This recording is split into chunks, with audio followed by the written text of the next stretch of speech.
Peggy 18. Everybody seeks the ultimate thrill. At the end, death or glory.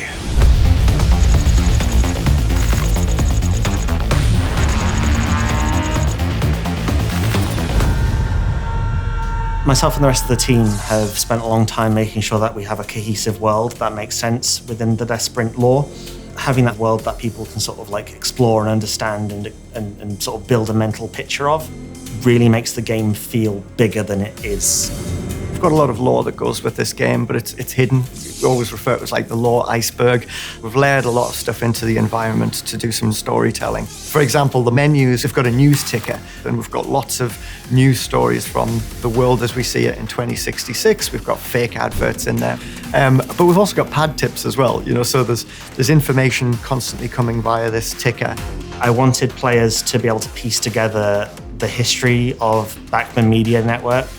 Weaving that into the tracks has been a really, really important part of making the game feel like an actual living place. It's very important that we, as the players, understand that aspect of why are you doing this, why are you racing, why is it important for you to achieve fame and glory. I think with the right context, it enhances a lot the game experience. Hype is basically your score when you're playing a race of DeathSprint. You gain more hype by chaining together abilities, killing people, dodging traps, all that kind of thing. Hype then also contributes to your ability to boost. The surge boost fills up when you do more hype events. Hype is also what contributes to your overall fame score. So fame is like our XP track in the game. As you become more famous, just like in the real world, you attract more attention and you attract the attention of more top-tier sponsors. So that means for us, better running suits and also emojis. You'll get custom emoji packs which allow you to customize your scoring feed. You'll get your player banners, and all of that's tied into your current fame status. As you progress through the fame, you will rank up. Players can also see your fame rating when you enter a match. And on top of that, every time that you unlock a new suit, those suits get progressively more fancy looking. So we're trying to create plenty of opportunities for the player to show off their unique unlocks throughout the game. Just like in the real world, people are not famous and sit at the top of the fame pile. You have to almost maintain that. The fans in our game are quite fickle, and if you don't entertain them, your fame rating will go down. We didn't want to have like that sort of grind feeling of having to go back to the game every day to keep it going, but we wanted to still feel like if you stand at the start line and don't do anything, your fans are going to get upset with you and your fame will go down. Something that we've really tried to push amongst level design is the idea of risk versus reward. So we want the riskier routes to be more rewarding. We want more boosts and abilities and things. The players do have a balancing act to do in collecting boost and whether they use that immediately or do they save it up for a different part of the track. You can also pick up tributes on the track that will immediately give you an ability, and these are placed in really risky places. So yeah, do you risk trying to make it past these deadly traps to maybe get a tribute, or do you play it safe?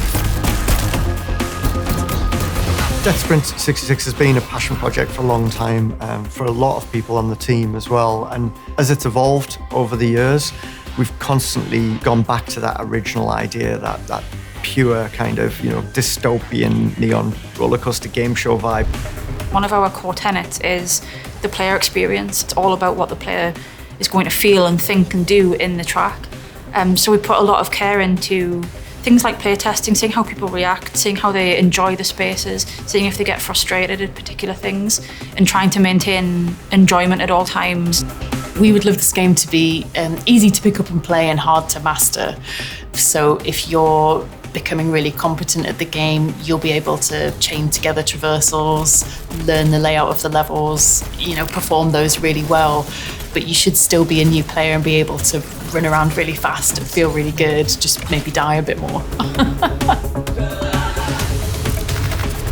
I think great games can only be developed in a great culture environment, that people are taking seriously, that people's input is being heard, that the vision is being understood, discussed, and being taken on board, and only then can we create great games. It's a very skilled team of coders, designers, and all the different aspects of game development.